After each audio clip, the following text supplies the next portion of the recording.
Well, hello, my beautiful YouTube family. I thought it'd be fun to kind of just dive into a morning together before we get into finishing the half of the chicken palace that we need to complete. One thing I've been trying to do, and you can actually do too, I have a microformer at home. I've been wanting to switch up my workouts, and I actually do this YouTube channel called Legree by Heather. She's one of my old studio teachers, actually, back in the Valley. So it's so fun to work out with her and do slow twitch movements for like 30 minutes until I switch into weights. It's like very far and few that I have been consistent with like getting up in the morning and working out and taking some time for myself. But I also think that comes with the switch in mentality that I've been working so hard at for the last like year. I'm not quite there 110%, but we're getting into a healthier routine day by day. With these shorter days, you know that it's dark like by 5 o'clock here in the desert, but with these shorter days, I'm starting to realize like we actually don't have a lot of time once we're waking up at 4 a.m. again, which I did all last year, and it slightly killed me. So instead of getting stressed that I can't do all of the things on my ridiculous to-do list in the amount of hours that we have daylight, I just decided to start to follow my bliss, which lately has been really just honing in, like you saw last week, on the chickens and prepping the animals for the colder weather. I think I mentioned last time we have like 20 something mouths to feed now. And so between making the homemade dog food, getting the chicken scraps ready for the day to give them some snacks in the morning, and making sure that the horses are good, it is almost like imperative that I really start to at least once a day form a semi-routine again, because I have been so far off of it. I will be honest, I have been terrible at eating breakfast and just keeping myself actually like sustained throughout the day. So I make sure now to just sit down and make a quick scramble that has a ton of protein and at least read a little script from every single book that I have kind of been implementing into my routine for years. But I'll break that down for you for sure, because I implemented a new one called the Thought Log, which just helps me with my emotional like disconnection I have sometimes to redirect and reconnect. Something I really love about the Thought Log versus the 5-minute journal is it gives you space to actually like write 2 pages and a prompt if you're not feeling directed in any way. And that just helps me kind of get my word vomit and my thought vomit out in the morning so I can really start my day on the right foot. Normally I'll read Women Who Run with the Wolves from start to finish each year and highlight in a different color to kind of look back and see what was important to me. But this year I've just been kind of picking it up at random and highlighting, and the stories are even like more connected to what is going on in my life. So this is a book I recommend reading through and through, but it's totally up to you how you do it. Something else I've been trying to implement more and more is 2 scoops of colostrum with some collagen and a little bit of mullein in the morning before I have caffeine. That's a little bit difficult for me some days, but I'm getting better and better, and that's the whole name of the game, right? Once everybody is taken care of, minus the horses in completion, like grooming and stuff, I will take a moment for myself to breathe, because genuinely, once I get started with the horses, or once I get started with chores, or we take off for work, I do not stop until the sun goes down, and then I'm kind of left at the end of the day feeling way more exhausted than I think I would if I just didn't slow down and take a moment to recenter. Starting off the day fully centered around the horses is a little easier said than done sometimes with life and work coming up, but I'm like trying to make it a constant, because you know your heartbeat syncs up with them.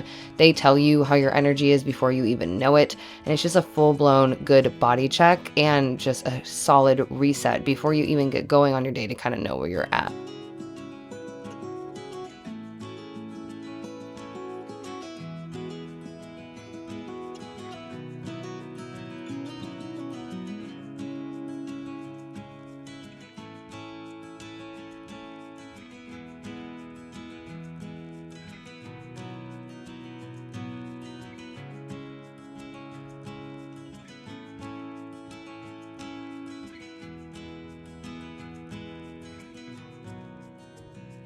Between the different projects and the 18 other mouths to feed on the property every single day, it's really nice to cut out the stress of thinking about what we're going to feed ourselves at the end of the day. I just want to take a second to tell you about today's sponsor, Home Chef. Home Chef is a weekly subscription service delivering fresh ingredients and easy-to-follow recipes straight to your home. With quick meal options like oven-ready, 15-minute meals, and fast and fresh, Home Chef makes weeknight dinners effortless. You can upgrade or swap your proteins, including options like salmon and impossible meat, to fit your dietary preferences. There's also a rotating menu with over 20 new meals every single week, ensuring that there's always something exciting to try. It's simple, foolproof cooking. There are step-by-step recipe cards with photos that guide you through each meal, making it easy for beginners and seasoned cooks alike. I have actually been using Home Chef to use it as my lunches throughout the day, so I don't even have to think about it, and it's something that just keeps me going. Home Chef has the easiest recipes and also just a variety of meal options, including protein-packed, vegetarian, and calorie-conscious meals. If you guys are interested in trying it out for yourself, you can actually click the link or scan the QR code that's popping up on screen and get 50% off your first box plus free shipping using my code RachelDIY50. Speaking of following my bliss, I love that my bliss right now is chickens, and it's just extending the chicken palace that we have currently to just make sure everybody is feeling good for the weather that is about to come. Now, if you own chickens that you've had to separate, or maybe you have like different groups of girls that are kind of brutal towards each other, please put in the comments down below what can kind of help the situation right now. We're just building separate coops and making them all different tiny palaces themed to their personalities. And that's exactly what we're doing where we left off with the heavy metal chickens that are a group of 4 of these really friendly and goofy hens that we made this original space for. With projects such as this, I genuinely want to try to use as much material as we have on hand, specifically when we're building off of an old structure where we are going to eventually be demoing this whole thing and moving it and making like an entire chicken section of the property because we're falling in love with these girls so much. So right now, I'm just adding scrap pieces of wood to separate the 2 chicken coops to make sure that, number 1, they don't get pooped on when they're roosting, and number 2, that we're just kind of covering up situations where the chickens can interact, which is through that larger chicken wire, they can really do some damage. I had one the other day, peck one, and they started bleeding. I was just like, what? Why? Why are we doing this?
So interesting because even though we're building, multiple little coops and extending, we're also learning what actually works for the chickens that we own and which do not. For some reason, these girls in particular, the heavy metal chickens, they eat their eggs. I mean, they are well tended to, they are well taken care of, they get a bunch of snacks, but if they have an egg in the open, they attack it. So we have to build a nesting box, or I thought of building a nesting box where the eggs kind of roll down into a collection system so we can avoid doing that whole mess.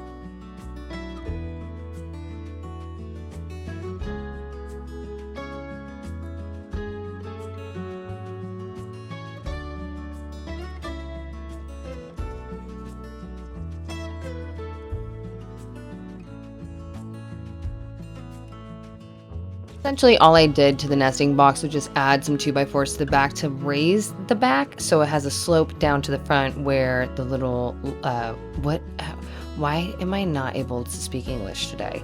Where the little compartment is, you'll lift up to collect the eggs that roll down to the bottom.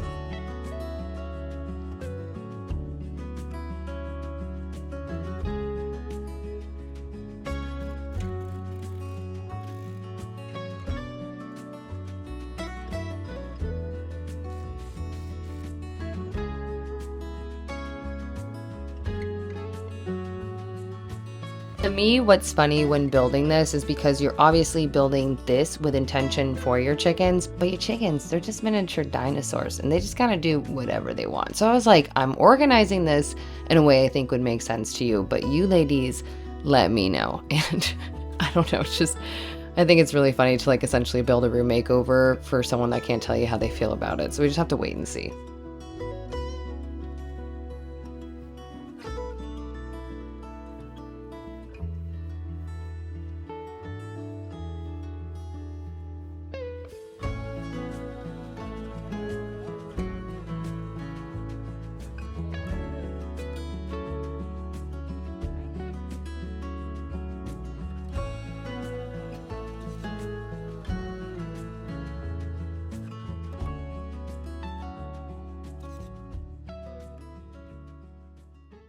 It has felt like summer literally up until like an evening ago, and then we looked at the weather and realized it's going to rain all weekend, which is something we will more than welcome. However, that means we had to put a roof up immediately, which is always harder to do on the fly than you would think, because you have to consider a pitch, you have to consider the framing you have. And again, we're working with materials that we just have on hand. So we decided to butt together about 6 2x4s in 3 different sections. So making 3 long 2x4s that we didn't have on hand, and then running some rusted metal over the top, which I think because it is so dark in there, we might replace some of those panels with clear, but we weren't 110% quite yet.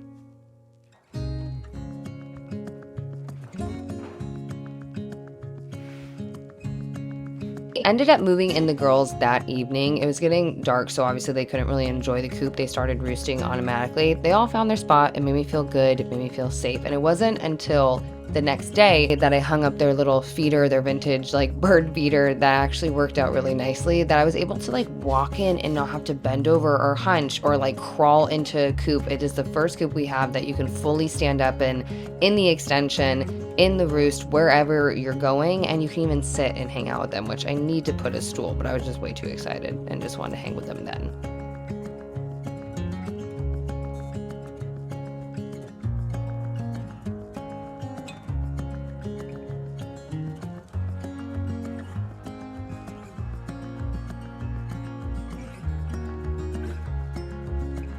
Truly obsessed with how this half of the coop turned out. I put their water underneath there and raised so it doesn't get so dirty and messed up. Also, they're already starting to use the nesting box, which it just makes me so happy. One thing we did decide is these 2 pieces we're actually gonna replace with clear panels so more light can get into here. I love it so far. Ladies, you love?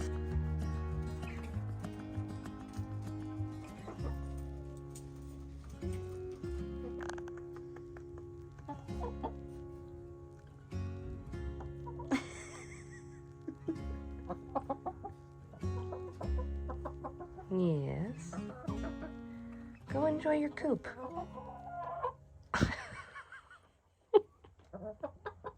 You guys, per usual, thank you so much for just dealing with the flip-floppiness of all the projects. I think with the colder weather coming in quicker than we anticipated, being fully focused on the animals and making sure that our property drains correctly through all of it is definitely a priority. But I am so missing the living room. I'm so missing the jacuzzi. But I will see you very soon for another one of those DIYs.